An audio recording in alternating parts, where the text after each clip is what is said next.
Hey everybody, how's it going? Welcome back to Copper Jacket TV. Today we're going to be taking a look at what I would consider to be the best budget full-size 9mm pistol that I have ever reviewed. So let's get to it. This video is sponsored by MyMedic. Are you looking for a real cat tourniquet or a real rats tourniquet? Don't get it off Amazon. You might end up with a knockoff, and if you need it to save your life, it might not be there for you. Get the real thing. If you're looking for IFAKs, med kits, outdoor survival gear, again, check out MyMedic to get the real stuff. Get the stuff that's actually going to be there when you need it. There'll be a link down below to MyMedic. I've been using them for years now, and they have just about every medical supply that you could want. So definitely check it out. Let's get started. And I also want to say a big thank you to this channel sponsor, which is the USCCA. Click that link down below. It's 100% risk-free. They have a money-back guarantee. But I'm telling you right now, the self-defense liability insurance they offer with your membership is 100% worth it. So definitely check it out. Okay, so let's go and talk about the best budget pistol that I have reviewed to date, and I've reviewed quite a few. Now, the first thing is you want to keep in mind there is a difference, at least to me, between cheap and budget. Cheap is something that I wouldn't trust to defend myself with. Budget is something that I would. It just comes in at a better cost than some of the other fancy things that are out there. You don't always need the most expensive fancy thing to get the job done. And what's interesting about what we're going to be taking a look at today is that there's really nothing budget about it other than the price. You'd be amazed at what you get. So today we're going to be taking a look at the Canik TP9 One series. This thing has a lot of incredible features and comes in at under 300, which to me puts it in that budget category. But again, it's got some pretty great features. So if you've never heard of this, or maybe you've seen it but you want to know more about it, stay tuned. Okay, so the Canik TP9 One. I've had this one right here for almost 2 years. As a matter of fact, it'll be 2 years in May. I have absolutely no affiliation with Canik whatsoever. So this is just basically my opinion, and it's not influenced by anything other than my experience with it. So 2 years in May, and it has been phenomenal. I have used it in multiple videos, and I can say it is reliable, it is accurate, and it'll get the job done. On top of that, it's extremely ergonomic. I mean, Caniks are known to be ergonomic, just the way that the grip shape is, the size of the grip, the fact that they have interchangeable back straps so it'll fit the size of your hand. I mean, just really makes it feel nice when you hold on to it. As far as the controls go, all the controls are nice and reachable, so you don't have to, stretch extra far to reach anything. The mag release is easy but somewhat flush, so it's not going to accidentally pop that mag out if you have it in a holster and it hits something.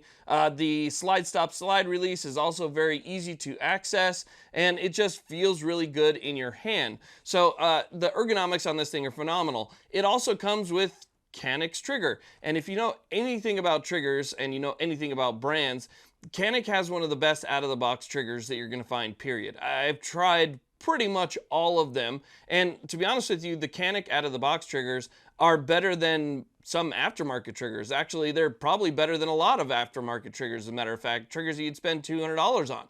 Now, on top of the great ergonomics and fantastic trigger, this also comes right out of the box with worn tactical sights that are steel. I mean, Glock can't even say that. What is it, $250 more for a Glock, and they still come with polymer sights?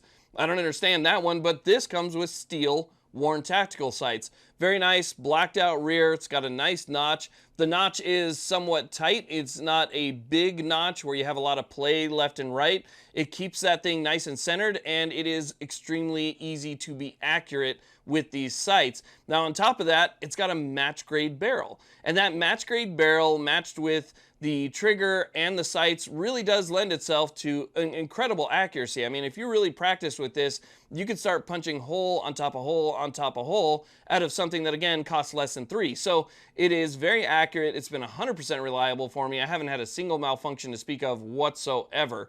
It does have a loaded chamber indicator on the top right there, so when that thing's kind of raised up a little bit, it'll let you know that you do have one chambered. It's got that pick rail at the bottom right here, and again, it's a full size, so you really get a lot for your money. Now, you also get a MechGar magazine. MechGar makes some of the best magazines in the world, and so the fact that it comes with a MechGar magazine means you have a reliable magazine that's going to last for your entire life, period, but you only get one. That's one of the things they did to keep the price down. So This versus, let's say, some of the more expensive Canics does have some differences. One of those being, again, that it only comes with one magazine, but it does have an 18-round capacity, so it does have decent capacity, and the magazines aren't super expensive if you want to get more, and you can always get more later. Now, I know it kind of sounds like I'm a Canik fanboy, but to be honest with you, I mean, all the things that I've pointed out so far are really what made this stand out, not the fact that it's Canik or anything else. It's the features, the reliability,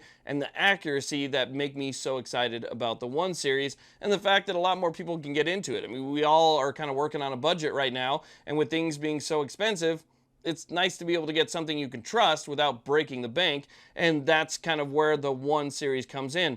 Now, some of the other things that it might be missing versus some other models, it doesn't have any way to attach an optic on it, okay? So you're not going to see an optics plate on it, and that's fine for me, especially for that cost. It doesn't have an optics cut on it, does not have ambidextrous controls. So you're not going to find those ambidextrous controls that you might find on some other models, but the controls are very easy to use for most people, and that being right-handed people. If you're right-handed, it's going to be just fine. You're not going to notice any difference at all. If you're left-handed, that's where things might start to kind of suck for you. But for the most part, I think a majority of the people are going to find those non-ambidextrous controls just fine. So the Canik TP9 One, it's also very nice looking. It's got a nice design to it. It's got a nice look to it. When you take this thing out at the range, it doesn't look budget.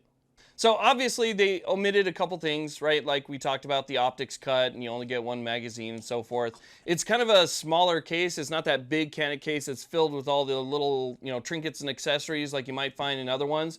This one has a little sticker on it that says One series. Basically what you get in the box is just a standard foam case like this with a trigger lock, but you do get an extra back strap. So that's nice. You still have the adjustability of that grip and how large you want the grip. So you can change it out for the back strap that it comes with, and it comes with the tool that you need in order to do that. But it's fairly basic, as you can see, just a standard foam case. So they did save a little bit of money on the case. They saved some money with the magazine, and they saved some money with some of the additional features that you would find on it. Otherwise, everything about it is really kind of traditional Canik.